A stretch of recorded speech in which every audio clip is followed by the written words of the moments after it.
Rocks D Xebec.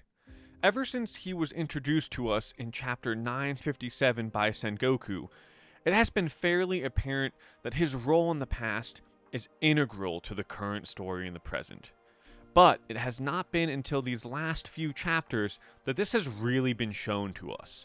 His knowledge, his crew, his plans and actions have all had a major ripple effect on where we are today, even if things for him did not go as he had intended. So for this video, I thought it might be fun to go over what we know about Rocks so far and talk a little bit about what effects he has had on the story. Rocks has turned out to be somewhat different than I expected. We have been told he is ruthless and untrustworthy, and the truth is, both of those things are probably true. We can say this because of his reputation and knowing it and him were erased by the world government. The fact that he is a pirate, and that most pirates in the story are like this despite what we see from the Straw Hats, and even just from word of mouth or lack thereof from previous members of his crew such as Whitebeard and Big Mom. This at first led me to believe that he might have been more of a brash and headstrong individual overall, and while some of that may still be the case, as it turns out, like many things in this story, his character is not so simple. In the last couple of chapters, 1155 and 1156, we have gotten to see some surprising sides to Rocks. The first of which, not unlike Blackbeard, is his cunning and ability to plan. Rocks was, I think anyway, single-handedly able to get into the Holy Land of Marie-Joie, not get captured, make it to the Flower Room, meet Emu and learn there's a king sitting on the empty throne, and still have the sense to know there was nothing more he could do at that moment, thus deciding to withdraw after having achieved his goal there, while still managing to leave Emu with a promise and a threat. So while Emu did act nonchalant, it really kind of felt like Rocks still managed to come out on top. With this, he knew what he needed ahead of his return to the Holy Land, and while we don't know all the details, we know for sure one of them was to amass a crew of top-tier fighters. To do this, he turned his attention towards pirates, which he had not done before, and started to gather some heavy hitters. We know he did this using Davy back fights. And here are some of the main ones we know of, right? Whitebeard, Golden Lion Shiki, Big Mom, Kaido, who was an apprentice at the time, Wang Ji, Silver Axe, Gonzui, Don Marlin, Captain John, and the newly introduced Barbell the Fishman. We can assume he had many lower-ranking pirates in his crew as well, but along with Gloriosa, probably this is the core group. The second big part of his plan that we know of is the need to gather 2 devil fruits, but we will come back to that one in a bit. The second thing that surprised me about Rocks is that, not unlike Luffy, he seems to care about those he respects, at least to some extent. We learn this in chapter 1156 when, very satisfyingly, he sends Kaido flying for suggesting that they use force to bring Harold into the crew. Rocks then threatens him, saying that Harold must join of his own free will, and that if Kaido suggests such a thing again, Rocks will take him out first. Aside from this being very funny to see, it also does demonstrate that Rocks is not willing to simply take everything by force. His need for Harold, though, brings us to the second part of his plan, which we mentioned earlier, the need for 2 devil fruits. We know that one of these 2 devil fruits is the legendary fruit found in Elbaf. While we don't know what it is yet, we did learn that for it to show its true power, Harold needs to eat it. What I think this could mean is that someone with ancient giant blood needs to be the one eating the devil fruit for it to reveal its full power.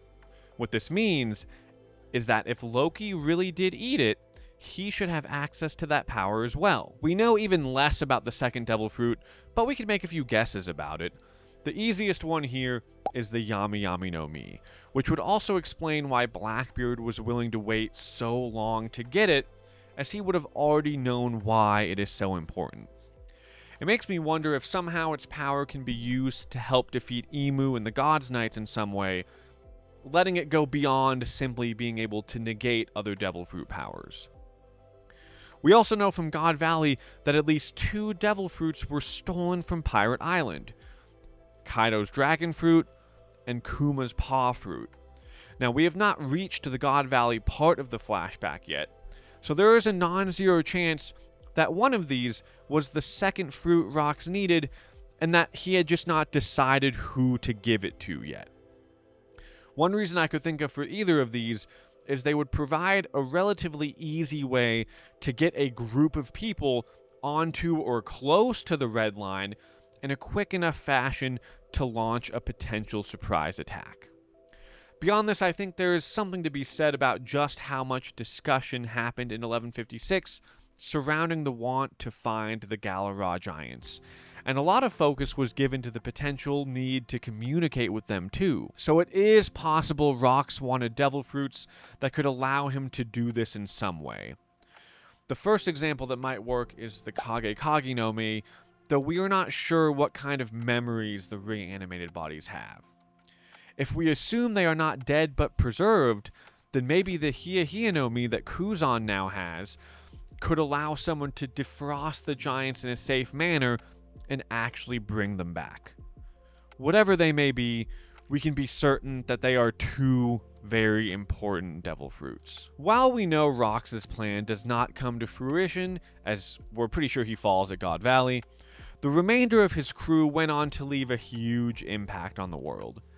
In many ways, the current era can be attributed to him and Roger alone.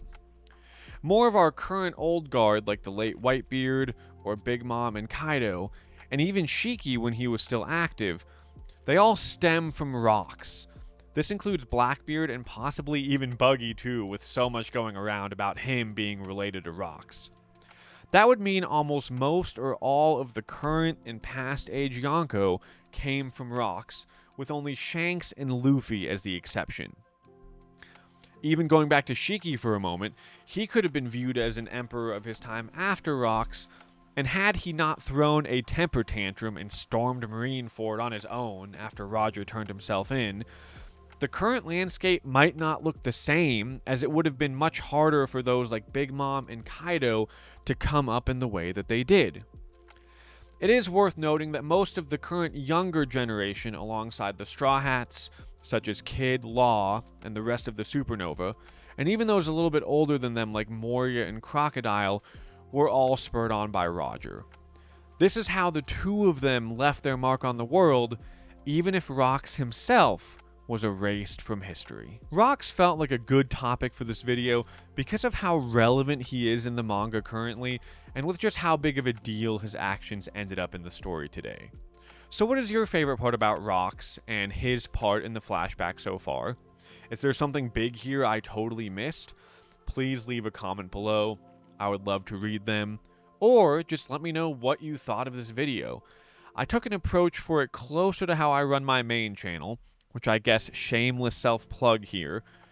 What I normally talk about is astronomy over on Cup of Science Joe, but as you can see here, I'm coming into anime as well. And this is different than how I handle the reviews, where I just kind of like yap about what I think after I read the chapter. And so, I would love to hear your feedback.